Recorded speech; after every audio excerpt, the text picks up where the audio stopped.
Sir వీడే mechanic Suresh sir. వెంకట్కి ఎందుకు phone చేసావు? సార్ అతను బైక్ రిపేర్ అని ఇచ్చాడు సార్.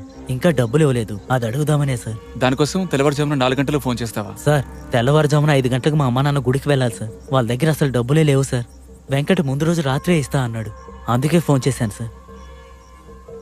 ఎంక్వైరీ చేశాను సార్. అతను చెప్పినట్టు వాళ్ళ అమ్మ నాన్న గుడికే సార్ వెళ్ళారు.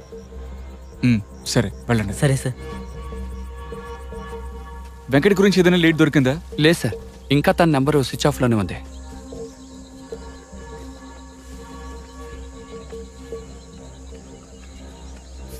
నేనంతా చెప్పి ఎవరూ రాలేదు కదా సార్? ఇది పందులు మేసే చోటు అవడం వల్ల దిగడానికి ఇబ్బంది పడి ఎవరు రానంటున్నారు సార్. మా వాళ్లే దిగుతారు, కానీ వాళ్ళు ఇప్పుడు కుమార్ వచ్చి చెప్పాలి సార్. సార్ పక్క స్టేషన్ నుండి వచ్చారు సార్. సార్ రమ్మని చెప్పారట కదా సార్? మీరు షెడ్యూల్ క్యాస్టా? లేదు సార్. ఏం చేయాలి సార్? నాగరాజు సార్.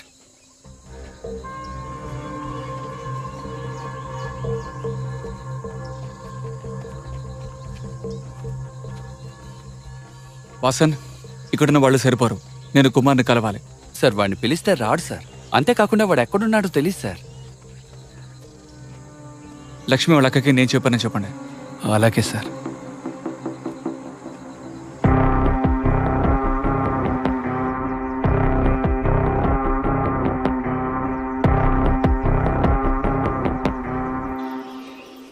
ఈ స్కూల్లో నా చేయి తాకని చోటే లేదు సార్. ఇక్కడే నేను 10-15 సంవత్సరాలుగా శుభ్రం చేస్తూ వచ్చానండి. 1 సెకండ్. హలో విజయ్, ఆ అమ్మాయిల ఒంట్లోంచి తీసిన DNA దట్ గే గుణశేఖరన్ అతని DNAకు సరిపోతుంది. అంతేకాకుండా ఇంకా 3 శాంపిల్స్ ఉన్నాయి. ఓకే, నాకు రిపోర్ట్ మెయిల్ పంపించు. Sure, I'll do that. Okay sir, నేను హాట్ కాపీ రిసీవ్ చేసుకున్నాను. దీన్ని సార్కి మెయిల్ చేసేయండి. Yeah, I'll do that.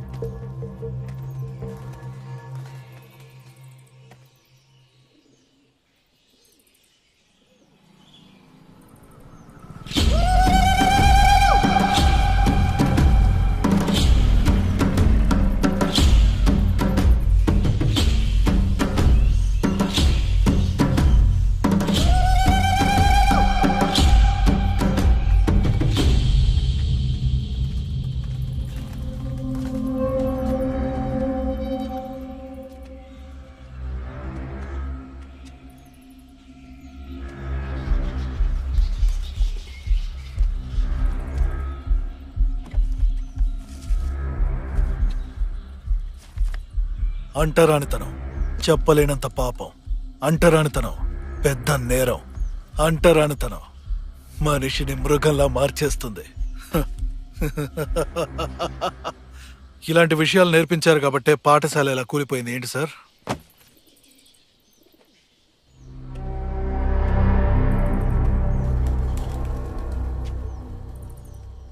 రమ్మన్నారంట. ఊరు వాళ్ళని పనులకు పంపించు కుమార్. లక్ష్మిని కనిపెట్టడానికి నాకు నీ హెల్ప్ కావాలి. అనవసరంగా లక్ష్మిని ఎందుకు వెతుకుతున్నారు? తనకి తల్లి తండ్రి లేరు. ఇదిగో అక్కుందిగా. ఈ అమ్మాయిని లోపల పెట్టండి, కేసు పూర్తవుతుంది. సార్ స్కూల్లో చదివేటప్పుడు వీడు చాలా తెలివైనవాడు సార్. వాడే సార్ ఎప్పుడు క్లాస్లో ఫస్ట్. వీడు 90 మార్కులు తక్కువ తెచ్చుకున్నాడంటే ఎవరూ నమ్మరు. అంత మంచివాడిగా ఉండేవాడు సార్. అలాగా? ఆ మంచోడికి ఇప్పుడు ఏమైంది? కూడా చదువుకున్న వాడి మీద బాంబేసే అంత నెగిటివ్గా అయిపోయావు. ఊర్లో ఎక్కడ ఏ తప్పు జరిగినా ఏమీ తెలియని వాడిని తీసుకెళ్లి గొడ్డుని కొట్టినట్టు కొట్టి ఊర్లో ఉన్న కేసులన్నీ వాడి మీద మోపితే మీరు చెప్పినట్టు నెగటివే.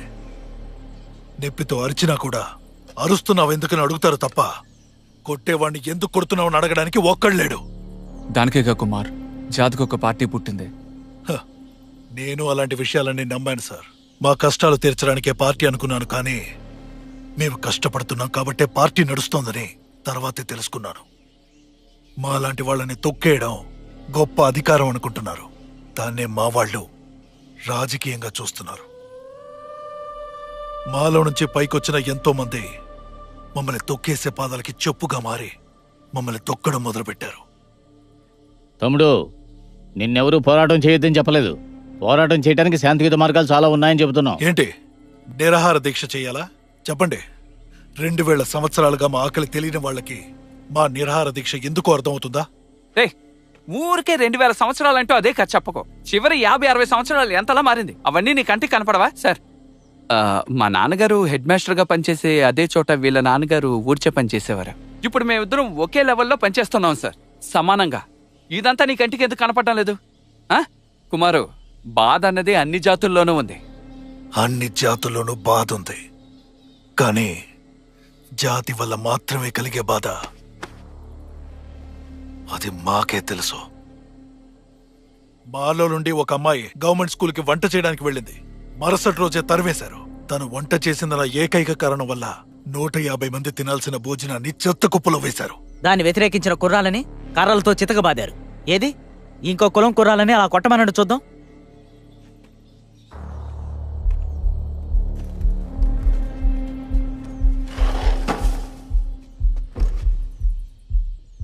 కుమార్, నీ బాధ నేను అనుభవించకపోయినా నేను బాగా అర్థం చేసుకోగలను. కానీ అందుకు దెబ్బకు దెబ్బ, రక్తానికి రక్తం అంటూ పోతే పరిష్కారం దొరకదు, బాధ మాత్రమే మిగులుతుంది. చట్టంతో దొరికే తీర్పే శాశ్వతం. ఈ మాటే అంబేద్కర్ చెప్పారు. సార్, మేము గట్టిగా మాట్లాడితే చట్టాలు చెప్తున్నావా అని అడిగే చోట మేం మాట్లాడే చట్టం ఏమాత్రం సార్? మీరు చెప్పిన ఆ అంబేద్కరే సార్ చట్టాన్ని అడ్డపెట్టుకుని తప్పు చేస్తే చట్టాన్ని కాల్చేయమన్నారు. కానీ నేను చట్టాన్ని అడ్డపెట్టుకుని తప్పు చేస్తే చట్టాన్ని కాల్చేస్తాను. అంతకంటే ముందు తప్పు చేసిన వాడిని కూడా కాల్చేస్తాను. తప్పు చేసేవాడికి నీలాగా నాలాగా ఒక మనిషి మీదో లేదా ఒక సమాజం మీద వచ్చే భయమో నిరంతరం కాదు. చట్టం మాత్రమే శాశ్వతమైన తీర్పు. ఒక్క విషయం సార్, మీరింతకు ముందు ఒక్కసారైనా మమ్మల్ని కొట్టినవాడిని ఈ ప్రశ్న అడిగారా? లేక మీరు అడిగారంటే వాళ్ళు సమాధానం చెప్తారా? కుమారు, అందరినీ ప్రశ్నించి ఆఖరికే నీ దగ్గరకు వచ్చారు. మన పిల్లని కనిపెట్టడానికి ఒంటరిగా ఎంతో కష్టపడుతున్నారు ఆయన. సార్కి ఇప్పటికీ నీ సహాయం అవసరం, అర్థం చేసుకో. నాలాంటి రౌడీ సపోర్టు ఈ పోలీస్కి ఎందుకు? చనిపోయిన 2 ఆడపిల్లలకి న్యాయం చేయాలంటే మన దగ్గర ఉన్న ఎవిడెన్స్లన్నీ కేవలం పేపర్ డాక్యుమెంట్సే. దానికి ఎటువంటి విలువ లేదు. దాన్ని ఎవరైనా ఎప్పుడైనా ఏమైనా చేయొచ్చు.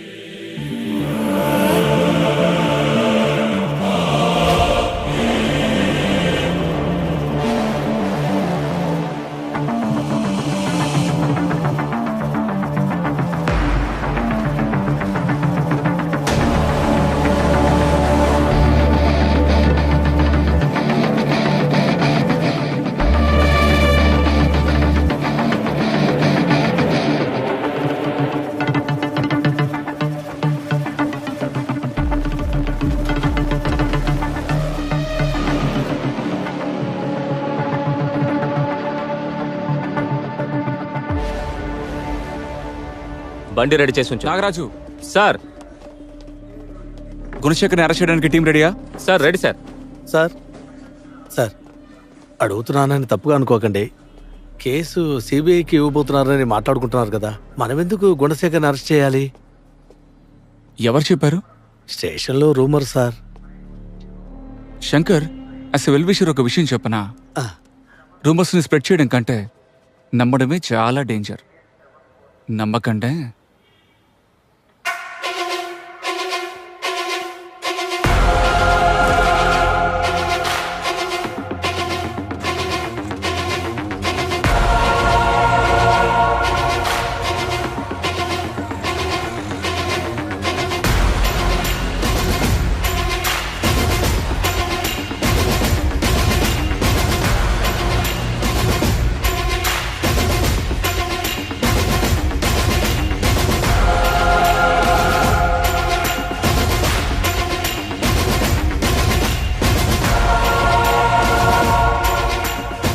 సార్, గుణశేఖర్ స్కూల్ పక్కనే ఉంది సార్.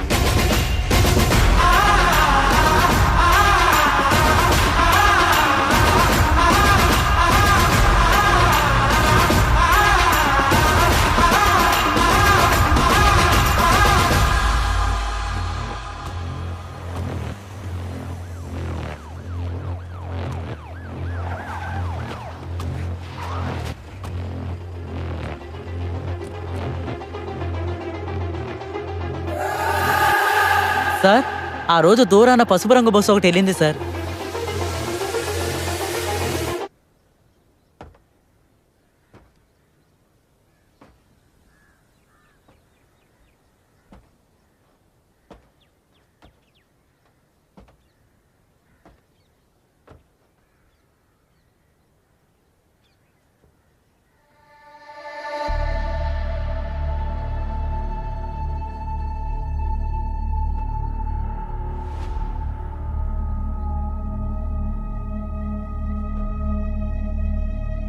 వాసన్ సార్. డాగ్స్ కోడ్ని పిలవండి. Okay sir.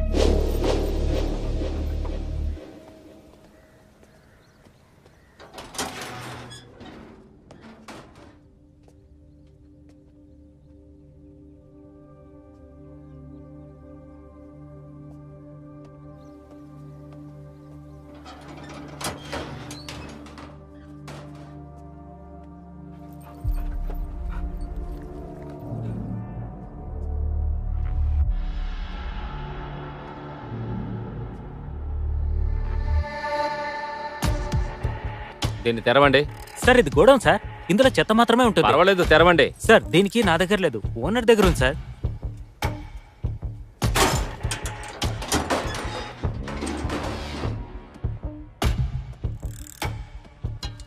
ఏమయ్యా, ఏంటి గుడౌన్ అన్నావు ఇంత శుభ్రంగా ఉంది? సార్ నేను పనిలో చేరిన 2 ఏళ్లలో ఇప్పుడే ఇంత శుభ్రంగా చూస్తున్నాను. సార్ ఇప్పుడే క్లీన్ చేసినట్టుంది సార్.